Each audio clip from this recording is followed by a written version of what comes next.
Mason County Sheriff Casey Salisbury. Good morning, sir. Good morning. How are you? Good.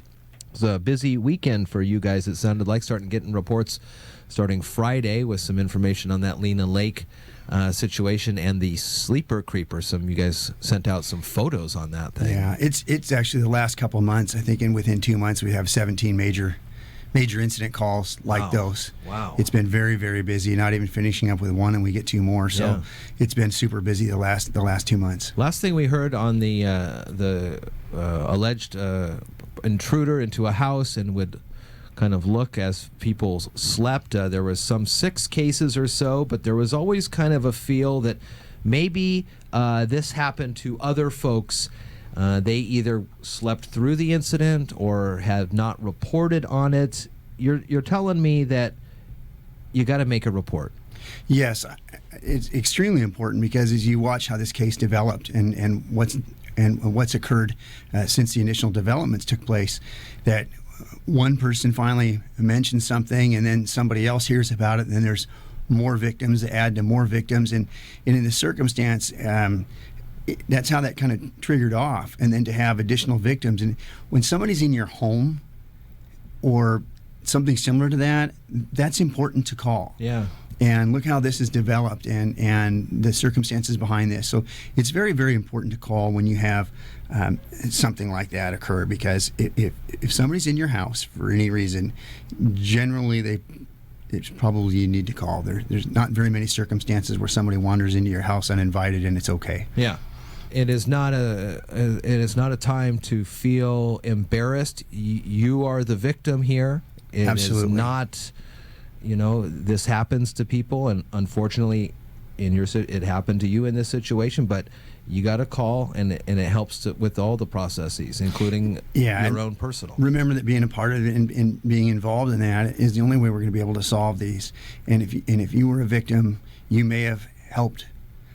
Not only yourself, but you may have helped several other people in circumstances like this from this happening or worse. And so it's very, very important to get a hold of us on that. I know that Detective Lyles is working that case right now, and there had been some other individuals that have been developed as victims on that. We were talking over the weekend with me and the news guys were talking over the weekend about this, and one more case for the jail here. I mean, what are you guys going to do now with all the work that you're going to have to do with these 2 cases, in addition to the jail already being at capacity, and then when it comes to having to adjudicate these things? I know you're not necessarily in the adjudication part of it, but I mean, where's the money for all this going to come? I don't know.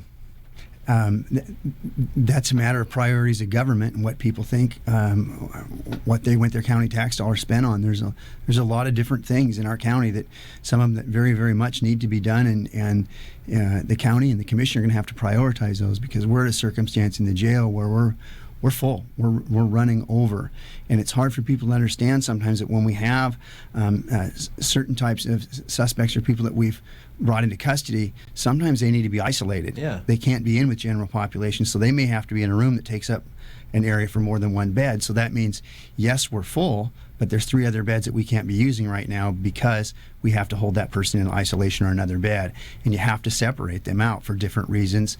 There's all kinds of different reasons why in a jail, why you have to have people move from one population to the other, which limits your space. And we're full. And I keep bringing this up. I've got an article from, I think, 1985, when the current Superior Court judge said then, the jail is over capacity, and our population of 40,000 in Mason County is much too much for the capacity that we have in our jail. And we're over 60,000 now in our county, and it's been ongoing for well over 30 years. At some point, I think the commission has started to make some decisions on putting together a jail, but that's a facilities issue. The people keep saying, why doesn't the sheriff build a new jail? And the sheriff doesn't build facilities. The commission builds facilities, and I know that there's a group working on that right now. Even over since 85, I know the trends are that crime kind of generally is down, but it's not down enough to fit those. Week before last, I brought in our numbers. It showed in the north end we were significantly down, and in the south as well. And overall, quite a few percent down where other counties have gone up in those areas. Most of these last circumstances are pretty individualistic circumstances where we don't get to control an individual's behavior. Somebody from out of county commits a major crime in our county or something like that happens. We can't predict and control that. But generally on burglaries, thefts, auto thefts, and things like that, there's a lot of things in our own communities that we can do to protect ourselves and prevent some of that. Just had the Sportsmen's Association in, and they do a lot of good work on training first-timers, getting them comfortable with firearms, understanding what it takes. Either as a sheriff or just as a citizen, you like these organizations that teach this kind of stuff?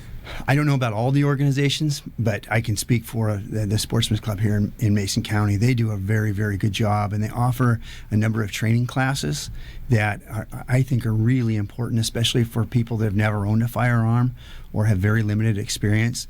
They offer several different classes up there, and they do an excellent job. One of their instructors, I think he's still teaching up there, is one of our former range masters and sergeants in our office, and he's been teaching for probably 25, 30 years or more, and they're very worthwhile. And regardless if you are like firearms or don't like firearms, I know there's lots of controversy. The ability to have that range here to actually be able to train people in our community is really, really important when a lot of places don't have those. At least there's some place that people can go and shoot responsibly and learn some things about firearms. So you're the sheriff, the Mason County Sheriff, and so when the phone rings and I see the caller ID, it says Mason County Sheriff's Office. But you have a lot of folks working under you. So when the sheriff's office contacts me, it's not maybe necessarily you that's contacting me. Is that right? Yes. Talk to me about how it works, and under Sheriff Barrett and then your deputies, the kind of chain of command for folks who may not understand that when the sheriff's office calls, it's not necessarily you. Yes, that's a good point. As you know, we've somewhat a little bit reorganized, and so we've got a lieutenant running each precinct. Lieutenant Dracovely is the North Precinct Commander, and Lieutenant Travis Adams is the South Precinct Commander. So they are the most closely associated in command with the patrol divisions, the sergeants, the corporals, and the deputies. Oftentimes, I will get people that come down to the office and they say they want to speak. They want to speak with the sheriff. He was at my house last night. If any one of the 39 sheriffs in the state showed up at your house last night at 3 or 4 in the morning, there's probably a good chance there was a lot more people there than just them, and you probably wouldn't even notice them being there.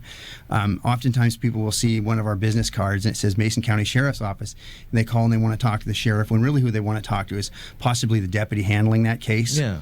And so what happens, and we're trying to maybe train a little bit on this, is the public calls. Because if they come to me directly, like this morning, and something went on at 2 or 3 in the morning last night that wasn't overly significant as far as a major homicide or something that they don't call me at home on, I'm not going to know. I'm going to have to send it down to the undersheriff, down to the chief, down to the lieutenant, down to the patrol sergeant, down to the corporal, down to the person. So it's a lot easier to either call the deputy back, the actual one that you spoke with the night before, or contact the supervisor, that shift supervisor, rather than just call and ask for the sheriff. I understand what they mean. Mm-hmm. You know, they say the sheriff, meaning a deputy, oftentimes. But if you just say that and you just leave a note at the office, and I might not be in that day, I might be at business meetings or something, you're probably not going to call back till the next day, and there might be a stack of them in front of you. So it's kind of challenging. Oh, there's a call right now. Get the sheriff down here. So, and I have a little bit of fun with it, because when people say that I was out at their house last night, I was like, well, how did you know it me? Was I the really tall guy? And they're like, yeah, you're the really tall guy. Well, unless you're fifth grader over, I'm probably not very tall. And so I can usually tell right away that it wasn't me.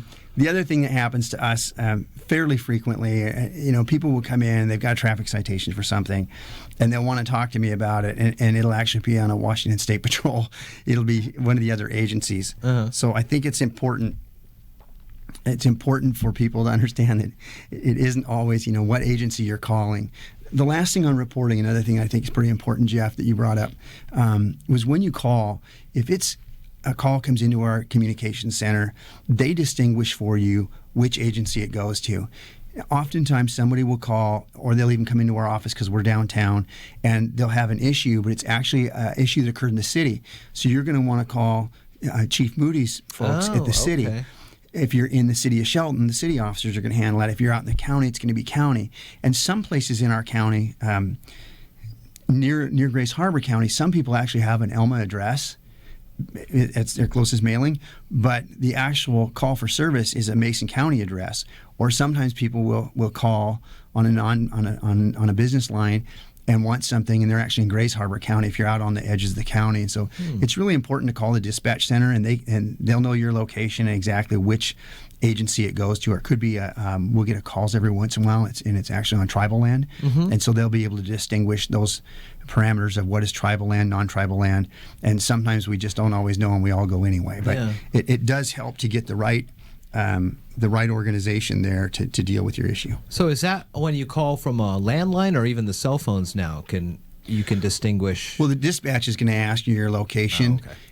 and along with that, sometimes people will call and want to report that items were stolen out of their vehicle, and as you start to talk to them, you realize that they were in Tacoma last night and their car was broke into, and now they're calling Mason County Sheriff's Office. We're going to sometimes, in some circumstances, we may take a courtesy report, but that generally needs to be reported in the jurisdiction that your issue happened in, so they have a record of that. Okay. On a stolen vehicle, something was taken in some other county, we may do a signed stolen or take a courtesy report. But it's really important that it goes to the right organization the first time. Interesting. What, about 15 days until your June 1st one? We only have a couple of moments, but you're getting ready for that torch run? I'm getting ready for it. We're really excited. I've actually sold so many shirts, I've kind of run out with certain sizes. But if you want one, come down. We're still selling, and it's going to be an interesting start. Please support that. What a great organization to support, and to be able to send Special Olympics athletes to the games from Mason County for the first time is really joyous for all of us, and we're real thrilled to be able to do that. You can find one of those shirts. Look for the sheriff. He's the tall one. Have a great rest of your day. Good to see you. Thank you.